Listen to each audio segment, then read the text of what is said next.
What's up and welcome back to the channel. We've got some insane information via a full-on summary for chapter 66 of the Dragon Ball Super Manga thanks to Dragon Ball Hype on Twitter. And by insane, I mean some very cool stuff. If you saw my preview images video, it left off with Vegeta swooping in, saying, "Look out, Kakarot," like he was going to do something, and it kind of just cut it off from there, leaving us at a kind of a cliffhanger as to what's going to happen next. And I thought, oh, they're probably going to do something stupid, like Moro swatting him away.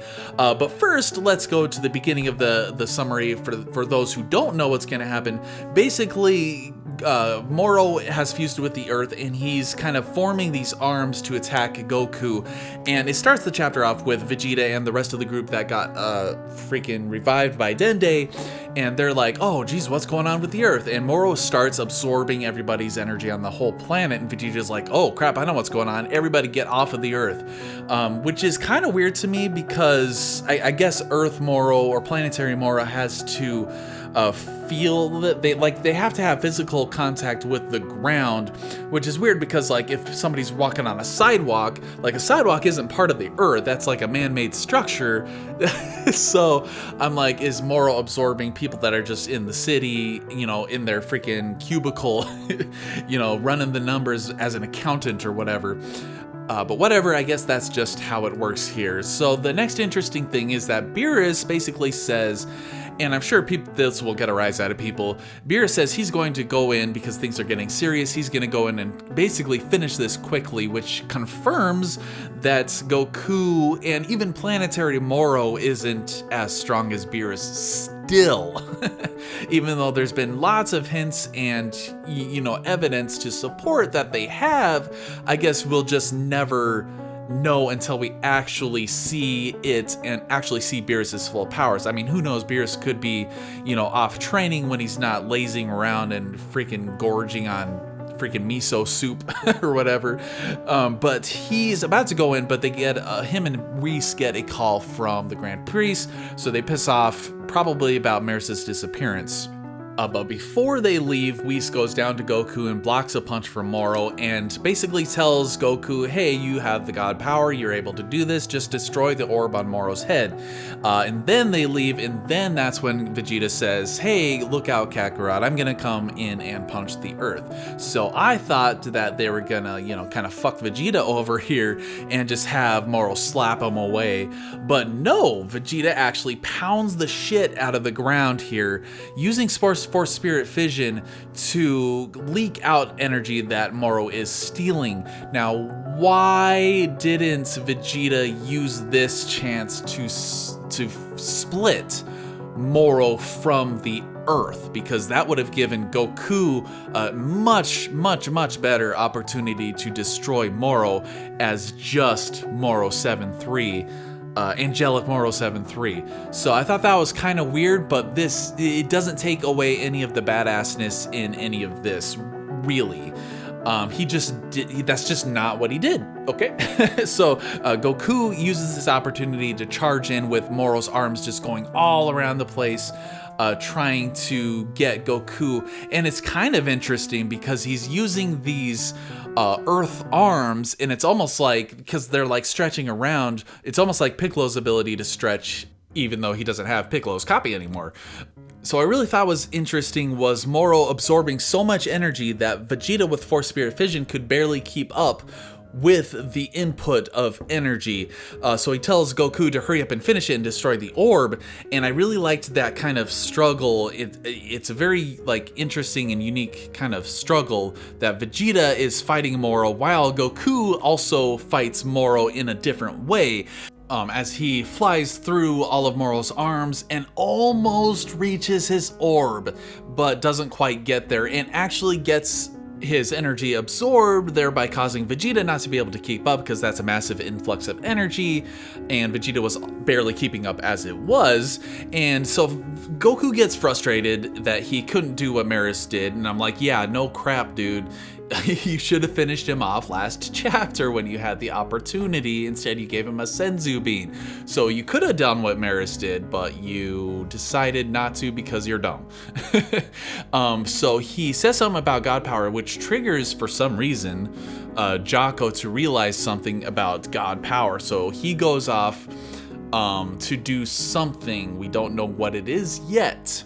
But as this happens, Piccolo and everybody arrives at the battlefield alongside Vegeta, and Piccolo actually says something somewhat intelligent in saying if Vegeta can possibly do the opposite of Force Spirit Vision and collect their energy and send it to Goku.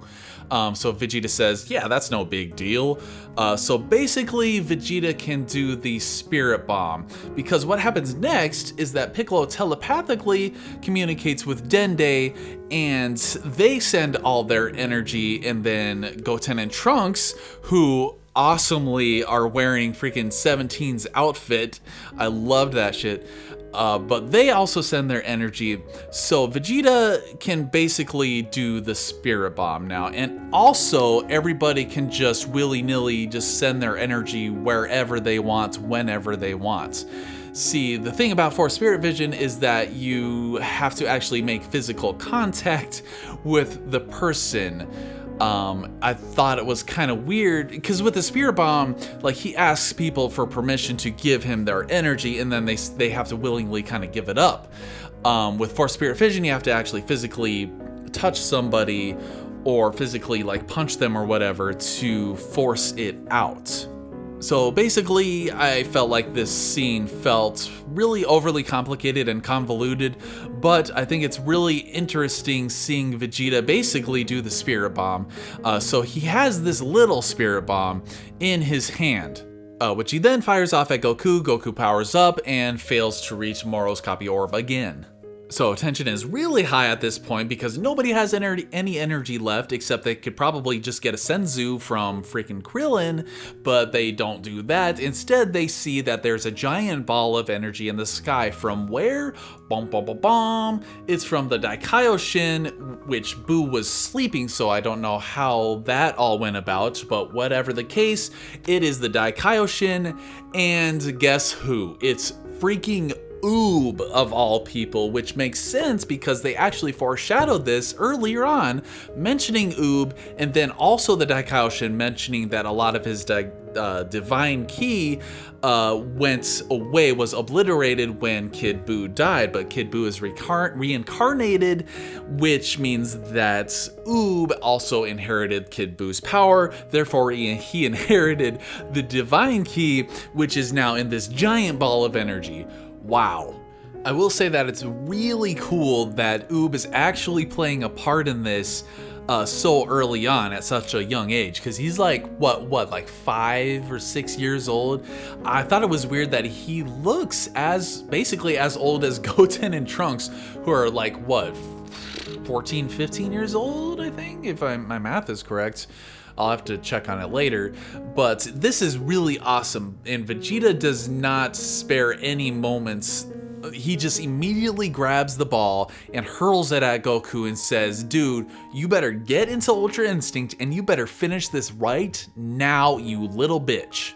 And surprisingly, Goku actually does it, because this is a very tense and intense situation, and to be able to calm your mind, to be able to tap into Ultra Instinct is very commendable. So he is able to do that, but not only that, he pulls out a brand spanking new technique out of his ass, straight from the pages of Naruto, a Goku Susanoo, who then gets Planetary Moro in a grapple lock. And we find that real Goku is actually in Susanoo Goku's forehead, while Susanoo Goku distracts Moro that Moro is struggling with. Real Goku flies out of the forehead and into Moro's copy orb, shattering it to bits and shattering Mountain Moro in the most epic way possible, thereby, quote unquote, killing Moro. Because Goku gives everybody a thumbs up, meaning that they have won the day. They have won the war this time. But have they really? I have a really sinking feeling here that they're going to pull a freaking Piccolo Jr., where Piccolo was defeated, but he popped back up, mouth beamed Goku right in the freaking chest, and almost killed him. So the chapter ending like this makes me feel like the beginning of the next chapter is going to be the final fight with Moro, kind of like the epilogue fight. which I know might sound like a broken record, but might give Vegeta the opportunity to finally finish off a main villain completely, because there's just these numerous things that make me feel like this isn't quite the end, mainly because Goku destroying the orb would only, you know, eliminate Maris's copy, the 7-3 side of Moro. And Moro's power is what is keeping him fused with the Earth, as well as them mentioning earlier, Vegeta mentioning earlier, that he can split fusions, which is an entirely pointless line up until this very point. So I feel like they're going to pull a villain gets up at the last moment, even though they think that he's dead, to attack Goku from behind or whatever, and then Vegeta is going to have to split Moro from the Earth and then finish him off for good. Because without Maris's copy, you know, Moro is significantly weaker, especially after that explosion and the ass kicking he just got from Goku. So I feel like there is a lot being shoved into this chapter. The pacing, it feels a little bit convoluted. Obviously, we'll wait till the chapter actually comes out. That way we get the full, you know, storytelling of it all. So what do you guys think of the chapter? Drop your thought waves down in the comments below. Thanks a lot for watching and take it easy.